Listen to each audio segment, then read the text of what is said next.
Hello folks, Everchanger here, and welcome back to more Pokemon Blaze Black 2.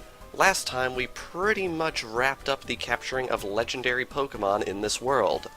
Except for one, but as I've mentioned, we will be getting to that later.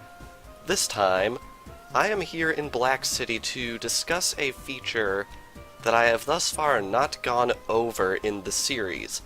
That feature is Repel's Perfect Wore Off, because of course, that feature is right up here in this building.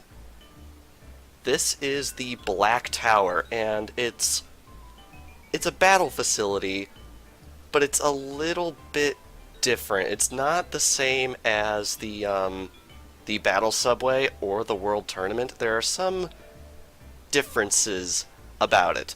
Now I'm gonna get things out of the way right now because you've already probably noticed how this video is pretty short, and I'm gonna come clean with you. I am not going to be covering, well, I will be covering this feature, I'm just not going to be doing this feature, and the main reason for that is it would take an astoundingly long time to do, and with some of the technical problems I've been having with this emulator, I have a feeling it will wind up being an exercise in frustration, plus I'm really not sure if I can beat it. Period. However, I would really like to go over some of the changes that have been made to this battle facility in Pokemon Blaze Black 2, because I'm sure a lot of people are really curious about it.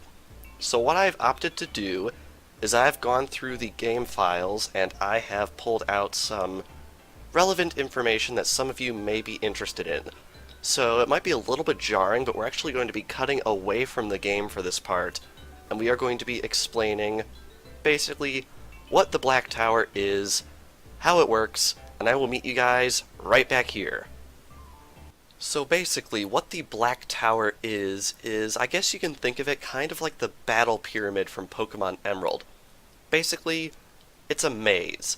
There are areas that you can enter inside this maze, and later areas will actually be multiple floors and will get very large as you go through them.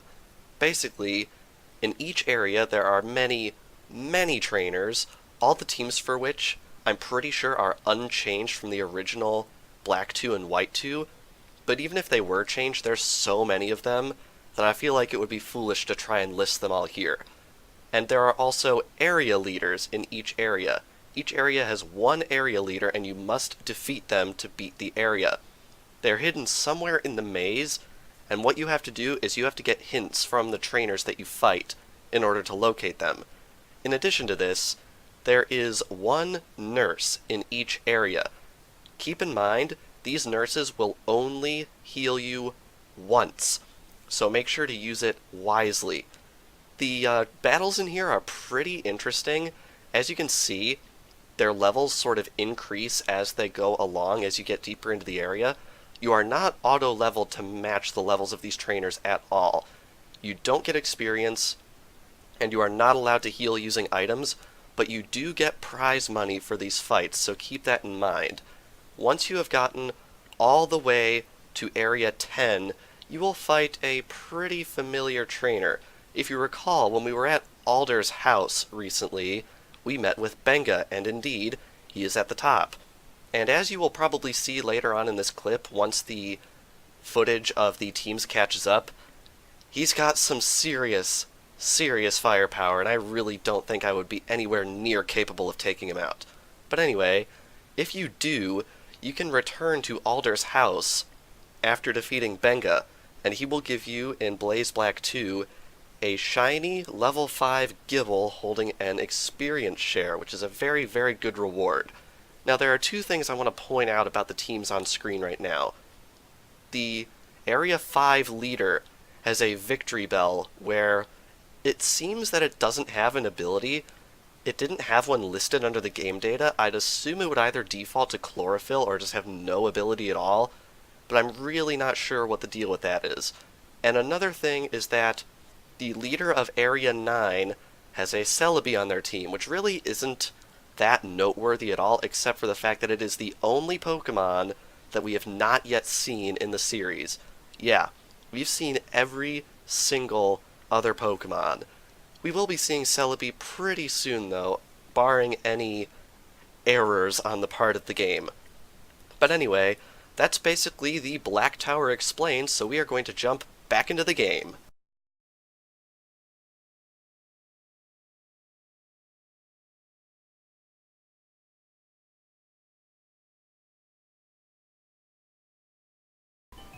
Alrighty, so now that we're done with the Black Tower explanation, you might be wondering why this video continues on for a little bit. Well, there is something very, very interesting that you can do in this game that I feel like a lot of people sort of skip over. So what I would like to do is I would like to exit Black City entirely, save, and meet you guys on the title screen. Alrighty, so here we are on the main menu of Pokemon Blaze Black 2. What we want to do now is we want to go into the Unova link and into the key system. What we want to do is we want to go into Change City. Normally, this would be awarded to you as a key form for your specific game after you defeat the Black Tower. However, in Pokemon Blaze Black 2, this option is given to you pretty much immediately at the beginning of the game. What we can do is we can actually change Black City into a new area called White Forest. And that is what I would like to do, because if you do that, a completely new facility will be opened up to you that you could not explore before. So now what I would like to do is I would like to head back into the game. Upon returning to Black City, you will notice that it has been completely replaced by an area called White Forest. This is a completely new area that you cannot explore in Blaze Black 2 otherwise. I think it's really, really neat. This area is pretty much the same as Black City, barring A, the aesthetics, and B, right up here in the place of Black Tower is indeed a new facility called the White Tree Hollow. This facility can be challenged exactly the same way as Black Tower in Black City. However, the teams of the area leaders that you will be fighting in this area are in fact different. So what we are going to be doing now is we are going to cut away from the game again, and I am going to display all of that information and basically explain how the White Tree Hollow works and how it's different from the Black Tower. So let's jump right on into it.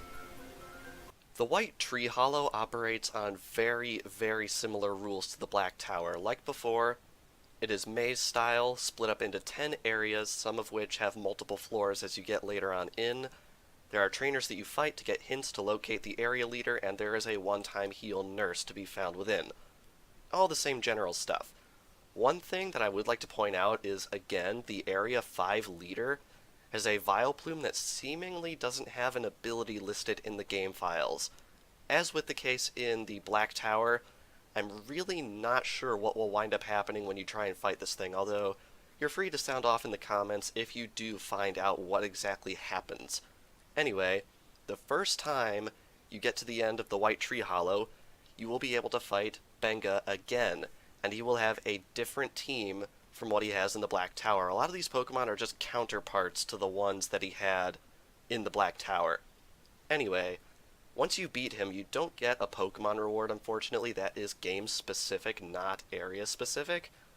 But after you have beaten him, if you try and defeat Area 10 again, there will be a different boss trainer there with a different team entirely. So keep that in mind. If you're going for full completion on this feature, you actually need to beat Area 10 of the White Tree Hollow twice. But anyway, other than that, this area is pretty much identical to the Black Tower in the way it operates and things like that. You still get prize money, your Pokemon aren't auto-leveled or anything like that. So with that, back to the game.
Alrighty, now that we have done that, that is absolutely everything having to do with these two features that I feel like going over.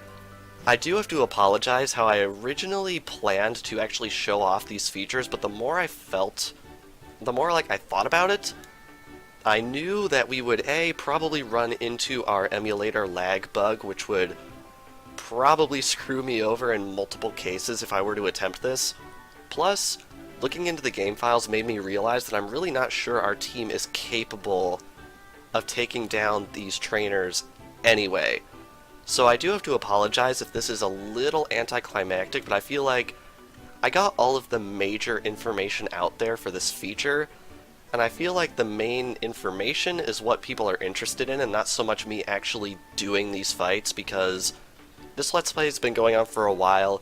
You've seen me do all of these fights, and I feel like it's probably best that I just touch on this feature, but I don't sink the 12 plus hours of gameplay into showing it, because I feel like we wouldn't really get much out of it. I feel like we got the same amount of information out there in just this short video as I would have if I were to actually attempt the feature, perhaps even more information. So yeah, that's my reasoning behind that. But anyway, we are actually going to end things off here. I know it was a really weird video, probably going to be the only one in the series like that. So, this past episode of Pokemon Blaze Black 2, we went over Unova's Challenge, the Black Tower, and the White Tree Hollow. And next time on Pokemon Blaze Black 2, we are going to be catching several more Pokemon found in hidden grottos, so we can say we have one Pokemon from every single evolutionary line. So without further ado, thank you all for watching, and I will see you guys next time.